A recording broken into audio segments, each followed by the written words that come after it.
Hi, how's everybody doing today? This is Sean, and I have a special video. We went to the flea market today, and Ashley's playing Nintendo. What are you playing, Ashley? Super Nintendo. Mario World. Mario World Super Nintendo. Many times if I put this is old time. Anyway, we went to the flea market, and everybody was saying about you're finding cards and stuff. So we went out to the flea market. We found some cards, and there's some stuff for my PC. But first, I'll show you what Ashley picked up. She got a really nice Hank Aaron 2000. I'm sorry, 1971 Hank Aaron, and this is a really nice condition. She got a good buy on it. It's in really nice condition. It's a little off-center, but heck, it's 1971. Card is 49 years old, and almost 50 actually. So it's in really good condition. She did a good job on that. And then found some vintage out there. So I was selling vintage Larry Zonka from the 70s. I got that for Ashley. She saw it, and I bought it for her. And then she got me some stuff too. And I saw my man Nick. He's a Dolphin Hall of Famer on the undefeated team. He just passed away recently. It's in rough condition. The cards did not come in penny sleeves or top loaders. We just put them in there. And then I found two of those, the Bob Greaseys, and gave that to her from the same series, see, from 71. I believe it's, I'm sorry, 72. I have that set. And then she went across to another guy and found this Derek Jeter's. This is his rookie gold stamp. See, it's a gold stamp. There's two different variations of it. One will just be plain, and then you'll see the top there, and that's the gold stamp. This dude had no idea what he's selling, and he didn't care, so he was just like, whatever. She paid $1 for this card, and it's in really good condition. It was not in, I think it was in a penny sleeve, but it was not in a top loader. I put it in the top loader. It's in really good condition. She did good on that.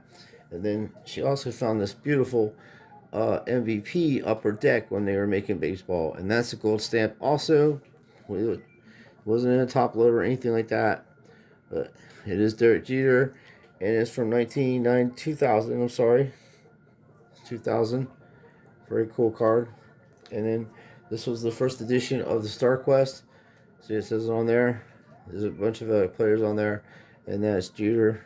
So she did good on that one also. And then I found some other stuff like that. This guy was out there selling chromes, Topps chromes. The hell's on that card? Holy smoke! So that bothers me. All right. So he was out there selling Topps chromes. Something inside the penny sleeve. I'll fix it later when I get close. But these are $1 a piece. So I was buying those. I got two of those, and I have a binder of Ken Griffey stuff, Ken Griffey Jr. cards. So I just put it right in my binder. Oh, thank goodness I had that in penny sleeve. Anyway, thank goodness I'm not getting this graded either. I put it right in my binder, and stays in there. And then I got this nice Brian Tarkin tin. These were, we did business out there with them. He was selling for $2 a piece. It's not too bad. The corner's off, but it is from the 70s, and that's what I'm going after: vintage stuff and modern stuff. And I would suggest not selling anything that you have right now, because people are trying to buy it for outlandish prices, because the boxes and stuff are going to get ready to get very expensive. Modern day uh, cards are going to be very expensive, and people are going to be going after vintage stuff. So you're selling it right now, but later on you're going to end up, if you want to buy it back, you're going to end up paying a lot more than you sold it for. I had that mistake with the Austin Matthews a few years ago. I had about 10 PSA 10s, and at the time I was doubling my money. Like, I paid up $100 for some of them. Some of them I won, and I sent them in PSA, got them graded. They had 10s on them. I was selling them for $350, $400, $250, whatever, at the time, that was what the price was. But now they're $1,600 cards, and luckily I've held on to a few of them. But you can make mistakes in reselling, so sometimes it's best not to sell anything and just hold on to it. And I've made that mistake before by selling stuff. And this is a time actually to hold on to stuff and go after other things that are unique and try to get those types of things. But LC Greenwood, this is a very cool card. This is the 1976. He was in the league he got drafted in 72, 71, 72, and that's when we started winning. If you count all the sacks in the history of football, Deacon Jones would have the most ever of anybody ever played. There you go, Bob Greasy. This is the second one I was telling you. I took the crappier one because I'm going to put that in my binder with the other 70s football that I have. I just stick them in the binder. And then we have a nice Carlton Fisk. I got two of them. I took the crappier one of the two and gave the other one to Ashley. It's a little miscut, but it is Carlton Fisk. It's a second year card. And then we have my man Yogi Berra. Anytime that you could pick up Yogi Berra is a good day. Awesome. That's going to go on our binder. And then this beautiful Carlton Fisk, also All-Star card with Johnny Bench on there. And that's from the 70s also. I believe it's 75. Let's see. 73, 74. I apologize. 74. So, and then I got Jerry Rice binder. It goes in my Jerry Rice binder. And then a really nice, this is really cool. This is the 92 Upper Deck Ken Griffey Jr. It's in alright condition. I mean, it didn't have a penny sleeve or anything like that. It's a little off-center, but other than that, it's in pretty good condition. That's going to go in our binder with the Ken Griffey Jr. stuff. Then this wasn't in any this was in a binder with no penny sleeve, but this is Nolan Ryan. It's not in bad condition at all. It's actually in decent condition. The fella had it in a binder, but it just didn't have penny sleeves and stuff. But that's the Nolan Ryan. And then there's the Cal Ripken that goes with that also. This is called Black Tops Chrome. Black Chrome it is. And these are insert cards. And then some throwbacks. I used to have every one of these cards, by the way. I have videos of all my vintage cards when I first started, and I still have some of them, but I just put them away. Derek Jeter. It's a nice chrome. They're not really like the pink version I just saw last night. This sold for like, it was like $25, $30, the pink version of this. So any Jeter stuff is kind of cool, you know, to have. And then Cal Ripken. Like I have a whole binder. I'm not a binder. I have a box. Ashley and I, we just put all of our Cal Ripken stuff in the box. It's pretty cool. And another Cal Ripken. And then we get an all-star Cal Ripken, which is cool. It's an 89, I believe. Oh, 92. The 89 looks similar to that. She's got the Bo Jackson on it, which I have that one. I'll show you that in a minute. And then another Cal Ripken. He's sitting there by his Hall of Fame. Lou Garrett. He's sitting by Lou Garrett when he broke the record. This is a kind of a historical card, it's called. And then we got Bo Jackson, the 89. As I said, see the similarity, little similarities in it. But this is a kind of a rookie card, so it's a little different. And I got the Ken Griffey Jr. card like that also. 17 out of 22 in the series in that. So that's really cool. And then this was the other Carlton Fisk. That's Ashley's that I gave her. We had two of them. I got the crappy one I'm going to put, but that's in a better condition. And then little Joshua and Ashley bought me this card because I have this Terry Bradshaw and it's autographed and it's legit.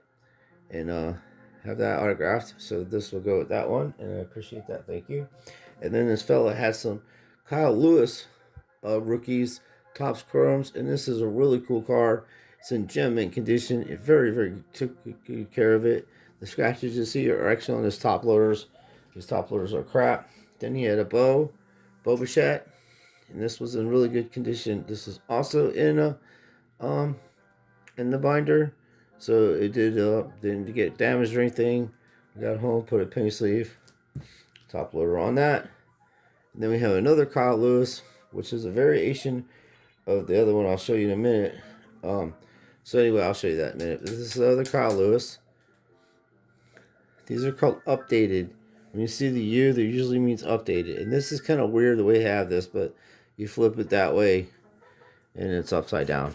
Anyway, so, and then I got this really cool Wando Franco card. I saw that in there. And this was all $1. This is really good condition. There's one little corner issue, maybe. Maybe I'm just being picky, but it'd probably be a 9 or 8. Just that one corner issue. But other than that, like I said, it was in a binder. It's Wando Franco, first rookie card from this series. That's a 2020. Actually, he had rookie cards coming out in 2019. It was an explosion with that guy. It was crazy. People were going all around looking for that fella. Anyway, here's a cup card. This is a really cool card. Unfortunately, he plays on a crappy team where people cheat and try to get pitchers murdered by it, knowing what pitches are coming and stuff.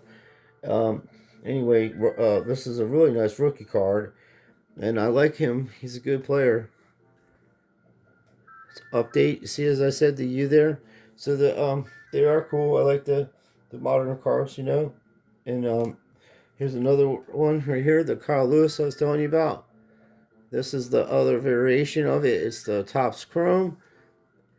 You see, and then we'll see this right here, which is the same swing, same car basically. Only one's the base, and it's just like optics.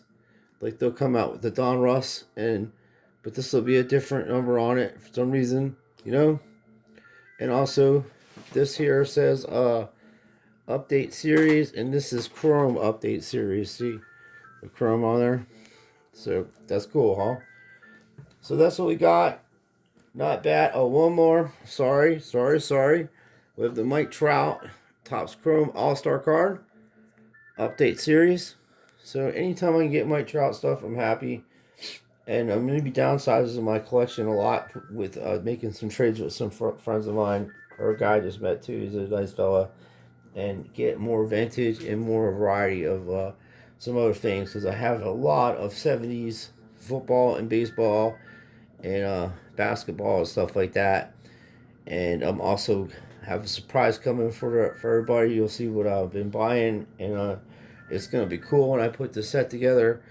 It's going to be very nostalgic, and everybody's going to enjoy it. It's something everybody kind of likes anyway, so I don't see anybody, I've never met anybody that hasn't liked this. So, and that's saying a lot. Everybody's got an opinion on something. But these are what we got. I think we did good. Like I said, anytime you find vintage, I don't care what kind of condition it is, there's a bunch of grifters on eBay. They use the Kelly, eBay as the Kelly Blue Book, and then now when it's not favored them, they don't want to use it. And then you got guys on here grifting. These famous, some of them are famous YouTubers, and they're giving bad advice. Like this dude, Steve, Vegas Steve, or whatever the hell his name, or Vegas Dave, or whatever, some grifter name. Even names like that is just telling you that they're grifters. But listen to them and lose your ass off. And most of the stuff that there's, some of these people are saying isn't actually factual. Like, it's misleading. Nobody knows what the stock market's going to do, and nobody knows what the card market's going to do. What you can know about this, though, is that I believe in all the years I've been collecting, which is probably longer than most of these people have even thought about collecting, and the only reason they started collecting anyway is to flip a buck, and they're just professional grifters that flip cards and sell people dreams and get YouTube channels and get a bunch of people to join their channels and give out free stuff and grift them and tell them what to buy, and meanwhile they're going and buying other stuff to get you to buy other things that they already have already, and then they're selling you their 7s and 8s and 9s and 6s of cards that they have extra of. So the tier 1 people are the ones setting the prices up so high on the cards that reprint cards are selling for over $100, $200, thousands of dollars in some cases, and people know that they are reprints. But they also know the odds of them going out to buy a Michael Jordan rookie card, you would need to take a loan out of your house or borrow money off of Joey Bag of Donuts, with high interest rates. The fact of the matter is, it's just, when things like that happen and you drive something up to that price, it's never going to drop to a point where, like, at the point now where it's the Michael Jordan uh, PSA 10 sold for 500,000, 700,000, whatever it sold for. Now, does anybody ever think that card's ever going to drop down below 100,000 or 500,000 or even in that category of PSA 10? If it did, the market would be crashed. Like the whole card market would be done because there would be some serious stuff for it to drop to that level, and then that means there would be more PSA 10s out there than they knew about, and that would be only reason something like that would drop dramatically. But also, I wanted to show you one other thing. If you're ever out and you collect stuff, I got this set here of coins when I was out there with this fella, and it's from 2002 to 2006, and they're silver half dollars, and they're silver and stuff like that too. As a collector, you should always have physical silver and physical gold if possible. And this was like $6 to pay for this. Okay, so this is out in the flea market. It was $6, and I think it's very cool. And besides cards, I would collect things like this too, and that way you have physical silver also. So I do appreciate you guys watching. Thank you, and like I said, I was very impressed with this Hank Aaron card. I actually got it from the other fellow that was across from where I was doing business with a different fella, but she came back with this card, and I was like, wow, nice pickup. She likes baseball a lot, actually, and we enjoy watching it together. So, like I said, I appreciate you guys watching.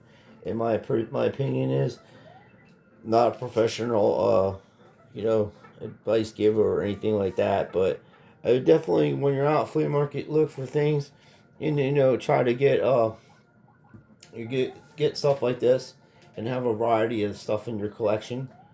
And then modern things that you don't collect or not putting a set together, you can go and just get rid of that, and maybe pick up a couple cards like this for $1, $2, $3, whatever. Because I don't care what you get these cards graded at in the future. If you even come back ones and twos, in the next 5, 10, 15 years from now, these cards will be worth a lot more than $1, $2, and even what you paid for to get them graded. And with the way PSA is doing stuff right now, charging people the price of what the card is selling for, which is like the stock market. So what if it's a card selling for $5,000 today, and then when you send it into them, uh, it's selling for $25,000, $30,000 because they have marked it up that it's sold for that. And then what do you have to do? Pay for something that you had no idea that the price was going to go up or down on. It's kind of weird. It's kind of crazy. It's not. They shouldn't be in that type of business. Their business is to grade cards, not to get into the professional aspect of dipping into your profits.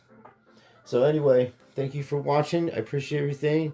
And let us know if when you go out to the flea markets and stuff, do you pick up good, get good deals and stuff, and tell us about your experiences, and leave comments here and let us know what cards you like out of the ones we picked up. And thanks for watching, and take care, and we'll see you next time. Thanks.